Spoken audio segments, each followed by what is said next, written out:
So hey guys, this is Nix and this is The Fix with Nix. So welcome to the very first episode. I'm really excited. I have something really exciting for you guys tonight. We have the ever so talented Darryn Govender with us tonight. Yo guys. Hey Darryn, how are you? I'm very good, very excited to be here like you said. Good man. How does it feel to be here? I know it's the first one, Yeah. so I feel honored. And yeah, I'm excited to be a part of something I believe in as well. Well, I'm truly honored. So thank you for saying yes to this. Certainly. I think let's get into it, man. Yeah. Very first question I think most people would like to know, who is Darryn Govender? Okay, so Darryn Govender is a mediocre accounting student, or former mediocre accounting student. At this present moment, I'm a full-time musician, gunning for it. And yeah, that's about it. That's how I think is the full explanation of what I am at the moment. It's just somebody who loves music and is hoping to make music for a lot of people. Okay, so a lot of artists have this whole vibe where they have a stage name. You don't have a stage name. Why did you choose to do that? Well, I did initially plan to have a stage name, Darryn Logan, Logan being my second name. But as I thought about it and as it marinated in my head, I just thought it'd be better if I was who I am, which is Darryn Govender. I feel like Darryn Logan is, I think of it as a sellout name, as me trying to pander to the masses, whereas I want to, as with my music, be as real and honest as I can. And I think that's exactly what you want your audience to feel, especially when you are performing on stage. Yep. And I think that is what we get. I mean, I've watched you perform a couple of times, and I mean, you get this authentic artist. Thank you. You know, but it's true though. Okay, so tell me a bit about some of your musical influences that you do have. You know, a lot of people say I grew up with a certain type of music and my parents were playing this artist or that artist. With me, I don't have any specific memories of a certain type of genre or an artist. My father, for example, is one of the most tone-deaf people I know. And I say that affectionately. My mother is like the musician of the family. But even with her, there wasn't, you know, a record player playing in the background of my childhood. It was more self-discovery, I would say, the music that I got into. So when I had access to the internet is when I really started honing in on certain things that I like and things that have influenced the music I make today. At grassroots level, I would say Michael Bublé. I know it sounds a bit weird because I make R&B music now. Michael Bublé, Il Divo, they have this opera man band. Josh Groban. I listen to that type of music a lot, you know, lots of instruments, and that's why I still prefer music to this day that has a live feel to it, with real people playing real instruments. I listen to Tommy Emmanuel, my favorite guitar player, John Mayer, Justin Bieber. I know that sounds pretty weird, but I see him as a really good vocalist. No, he is really good. Justin Bieber, Boyz II Men. Okay, so what got you into music? But I think firstly, let's say, at what age did you know, okay, I can sing? Okay. I actually auditioned for a children's choir when I was around 10 years old, but it wasn't really something I wanted to do, if I remember right. Okay. My brother just auditioned and then I tagged along. I entered the church, sang my heart out, if I remember right. And then the lady just stopped me and asked me in my ear, "My boy, do you smoke?" And that memory is stained in my brain. I remember just leaving the church and thinking I'm never going to be singing or getting involved in music. Fast forward to grade 11, All of Me came out by John Legend. Okay. And then I was asked to sing a duet with this girl. Because apparently a voice note had been leaked of me. I sent it to this girl in confidence, you know. And then it ended up, you know, on the front page of the school newspaper, metaphorically. And then I sang this thing at the Valentine's show. Okay. With a backtrack, and then I sang the first verse, first chorus. The backtrack cut out, apparently a faulty aux cable. The girl that was supposed to come in on the second verse came in, and then the backtrack was gone. Okay. So she sang like different keys all of the time. Ooh. And then I was planning on rejoining the fight, but it never happened. And then I just stood there like awkwardly with a bike in my red tie, I still remember. And then I walked off like in the middle of the song because I didn't know what to do. And then I stopped singing again for like another few months. And my trick, fast forward, then this was the first positive experience. I sang this a cappella song, a Boyz II Men song with my friends. Okay. And that was sort of the moment where I first saw the impact that music can have, because I sang and everybody was, it was an emotional song. Right. And then guitar playing, I always thought to myself, okay, it would be dope if I could play. I was planning on just playing guitar to accompany myself like randomly anyway, because the thing with the keyboard and you have to plug it in, whereas with the guitar you can play anyway and it's mobile. So that got me first interested, just accompanying myself singing. So it started with the singing, and then through watching Tommy Manuel, John Mayer, they sort of showed me what the guitar can sound like. Okay. And the notes that are on my guitar already, I just have to find it. So I proceeded to spend hours and hours with the guitar, with this guitar actually. It's my first guitar ever. Yeah. Sure. And then it's sort of just been this hopelessly in love sort of a relationship ever since then. And a person can really see it because after hearing you play, you've got this certain way of playing the guitar. But especially like if you were to teach someone else, is you think there's a certain, I hope I'm using the word right, methodology, right? Explain that. Like how you think about playing. Okay, that's a cool question. Yeah. I like to think of music as less of a science. Okay. So less in textbooks and less labels, because the way I look at it, the music was there already before anybody gave it a name. Yeah. That chord was already there, that movement was already there before it was given a name. So I tend to go a bit more philosophical about music, less scientific. So I like to think of music in terms of colors and ideas and concepts. That's less scientific but more how does it make you feel. Okay. So in terms of chord selection, I try to think I don't try to, it's just how I've sort of developed my relationship with music, where it's more how does it make you feel, and the main rule of music to me is if it sounds right, it is right.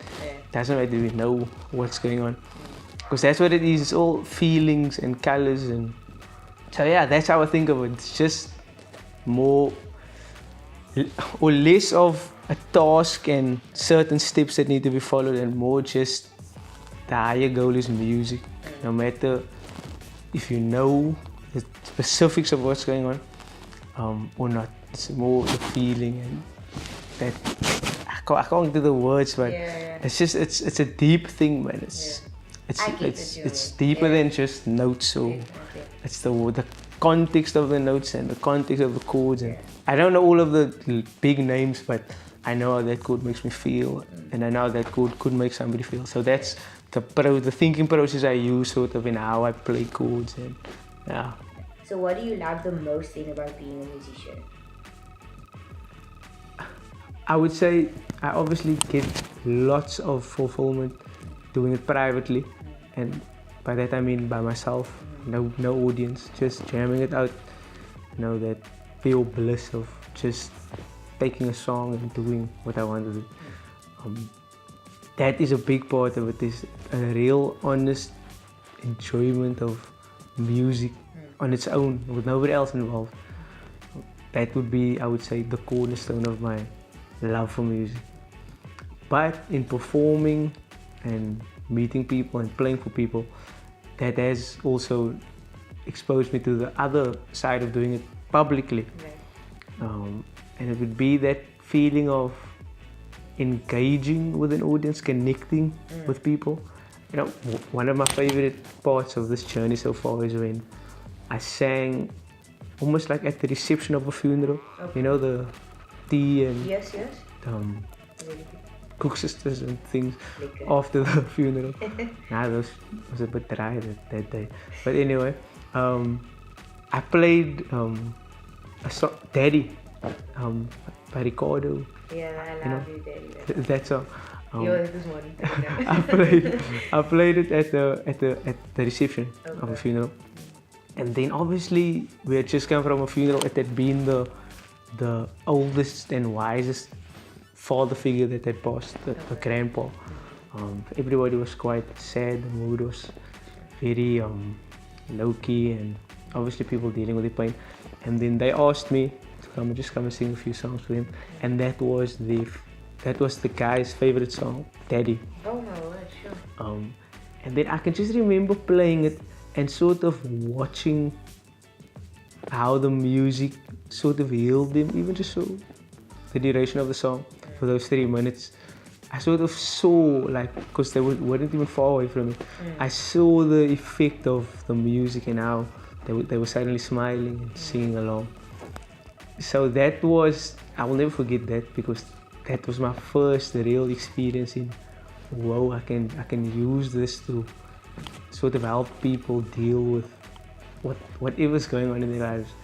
You know, make life a bit easier just for a while.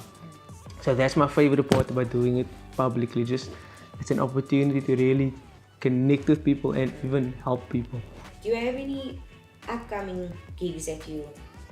I would say a few.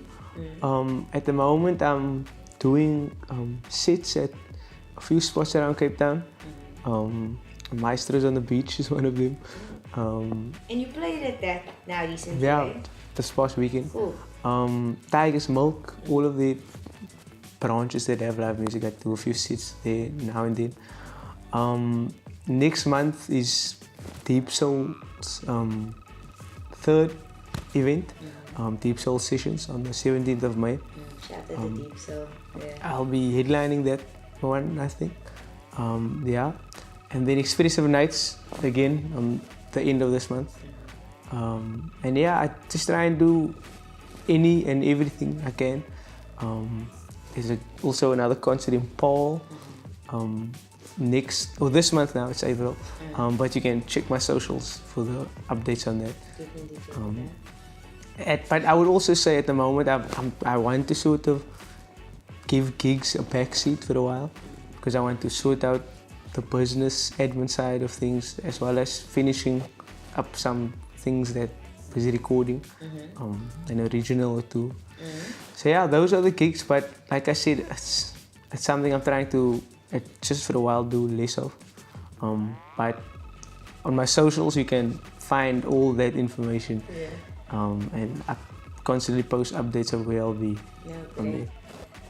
You just dropped a massive bomb right now. You're dropping some new music soon. Tell us about that. Okay, so it's actually the first time I'll ever be releasing original music. That's exciting. It's a song that's very dear and near to me. Okay.